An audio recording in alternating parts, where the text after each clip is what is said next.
एतमाद कठपुतली वज़ीर आला के खिलाफ या अदम एतमाद नालायक, नाजायज़, नाअहल सेलेक्टेड वज़ीर आज़म के खिलाफ। अगर बिलावल भुट्टो साहब के पास ऐसे नंबर्स हैं तो वो ज़रूर पेश करें जिससे वो तहरीक अदम एतमाद ला सकते हैं। लेकिन सेनेट के अंदर हमने देखा कि जहाँ नंबर्स हमारे पास थे वहाँ भी तहरीक अदम एतमाद, हमें एक ही रास्ता है जिस पर चलना चाहिए। इस हुकूमत के खिलाफ एक फैसला कौन लॉन्ग मार्च करना चाहिए।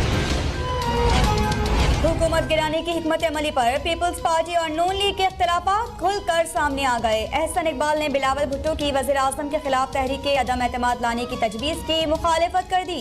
कहा कि तहरीक अदम एतमाद की तजवीज़ पुरानी है।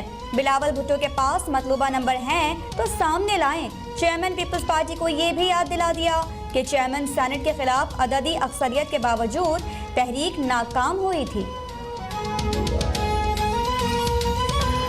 बिलावल भुट्टो समझदार हो गया, बालग हो गया। बिलावल भुट्टो बालग हो गया। बिलावल भुट्टो ने ठीक कहा है, भुट्टो ने ठीक कहा है। अदम एतमाद कानूनी और उनका आईनी हक है और उसने कहा ये जलसों से तो कुछ नतीजा नहीं निकला। बिलावल बालिग और समझदार हो गए। तहरीक अदम एतमाद लाना अपोजिशन का कानूनी हक है। वजीर दाखिला शेख रशीद की चेयरमैन पीपल्स पार्टी की तजवीज़ की दिल खोल कर तारीफ। बोले मैंने पहले ही कहा था कि जलसों से कोई नतीजा नहीं निकलेगा। अभी ब्रॉडशीट केस से बहुत कुछ निकलना है। किसी ने जुर्म किया है तो उसके हिसाब से उसको फक्की मिलनी चाहिए। जस्टिस रिटायर्ड असमत सईद का किरदार हमेशा मिसाली रहा है।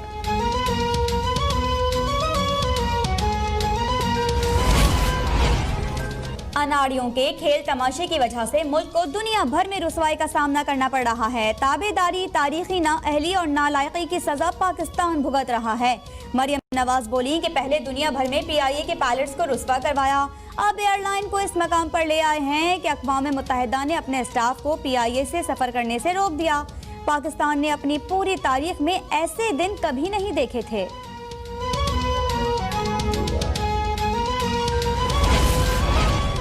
मुंतखब हुकूमत गिराने के ख्वाहिशमंद खुद अवाम की नज़रों से गिर गए। अपोजिशन के पास सिर्फ मायूसी, नाकामी और शर्मिंदगी बाकी रह गई। वज़ीर इत्तलात शिबली फराज का तंज। बोले झूठ बोलकर अवाम को गुमराह नहीं किया जा सकता, इसलिए PDM तहरीक से जान निकल गई। नून लीगी रहनुमा बौखलाहट का शिकार हैं। ब्रॉडशीट मामले ने NRO की सियासत को आश्कार किया। ये इनके लिए पानामा 2 साबित होगा।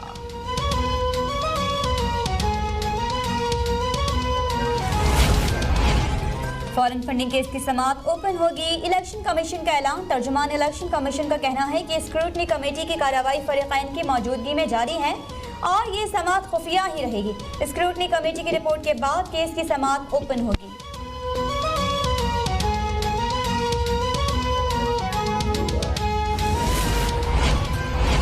3 साल चोर चोर का शोर मचाने वाला चोर पकड़ा गया।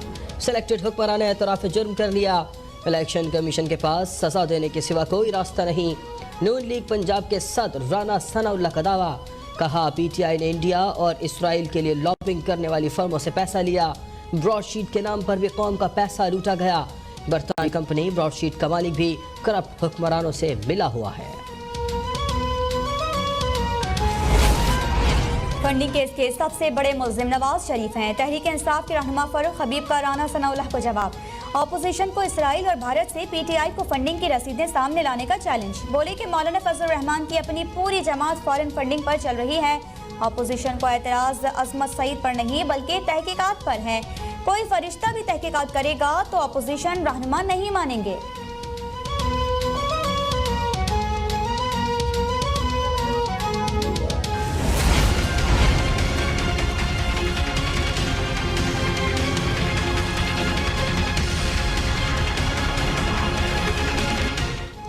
कराची के हालात सुधारने के दावेदार ही एक दूसरे के खिलाफ बरसरे पैकार।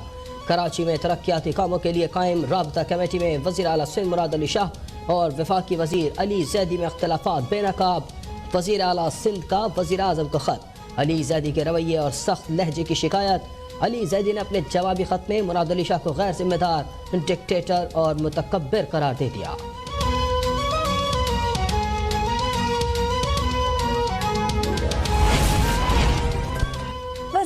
वज़ीर आज़म को लिखा गया खत मीडिया के हाथ कैसे लगा। सिंध के वजीर तालीम और मेहनत वफाकी वजीर अली जैदी पर बरस पड़े। कहा कि अली जैदी जैसे गैर जिम्मेदार शख्स को वफाकी काबीना में ही नहीं होना चाहिए। ऐसे वजीर वफाक और सिंध हुकूमत के दरमियान इत्तेफाक को सबूताज करते हैं। अली जैदी ने मीटिंग में बदतमीजी की थी और उठकर चले गए। वजीर आला ने अली जैदी के रवैये का गिला असद उमर से भी किया था। इस्लामाबाद हाई कोर्ट ने इंक्वायरी के दौरान मुलजिमान के बैंक अकाउंट्स को मुंजमद करना गैर कानूनी करार दे दिया। जाली बैंक अकाउंट स्कैंडल में नामजद साबिक सदर सिंध बैंक बिलाल शेख के बैंक अकाउंट जुज़वी तौर पर बहाल। 95,000 रुपए माहाना निकलवाने की इजाजत।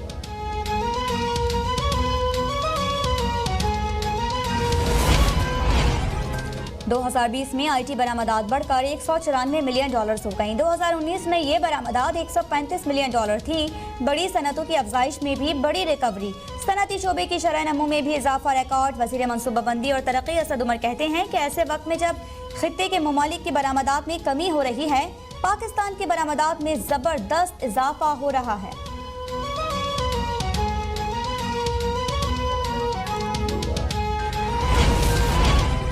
मुश्किल वक्त में देरी न दोस्त चीन फिर पाकिस्तान की मदद के लिए तैयार। चीनी वजारत खारजा का 31 जनवरी तक पाकिस्तान को 5 लाख वैक्सीन तोहफे में देने का ऐलान। मुल्क में कोरोना वायरस से मजीद 43 अफराद जाँ बहक, 1927 नए केस रिपोर्ट।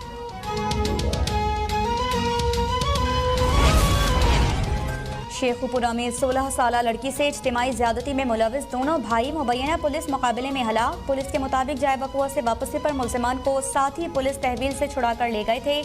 सर्च ऑपरेशन के दौरान मुकाबले में दोनों मारे गए। पुलिस ने DNA मैच होने पर 3 भाइयों को गिरफ्तार किया था। कराची समेत सिंध भर में आज सुबह 8 बजे 24 घंटे के लिए CNG स्टेशन खुल जाएंगे। इस्लामाबाद में भी CGG की बहाली का ऐलान। आज सुबह 6 बजे से शाम 6 बजे तक CNG स्टेशन खुले।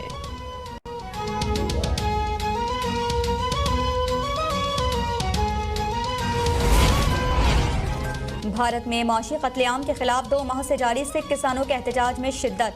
26 जनवरी को दिल्ली की तरफ ट्रैक्टर मार्च की तैयारियां मुकम्मल। भोपाल, मध्य प्रदेश, उत्तर प्रदेश से दिल्ली आने वाले मुजाहिरीन पर पुलिस टूट पड़ी। लाठीचार्ज और वाटर कैनन का बहीमाना इस्तेमाल। मारूफ अमरीकी TV एंकर लैरी किंग 87 बरस की उम्र में इंतकाल कर गए। वो कोरोना की तशखीस के बाद 1 माह से अस्पताल में ज़ेरे इलाज थे।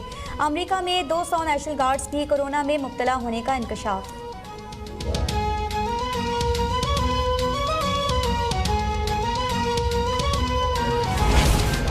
पंजाब में एक बार फिर धुंध ने सब धुंधला दिया। मोटरवे M2 पर लाहौर से शेखुपुरा तक ट्रैफिक मुअत्तल। मोटरवे M3 लाहौर से समुंदरी तक धुंध के बाइस बंद। कौमी शाहराह पर मांगा मंडी, फूलनगर, हबीबाबाद और पतोकी में हद्द निगाह इंतहाई कम।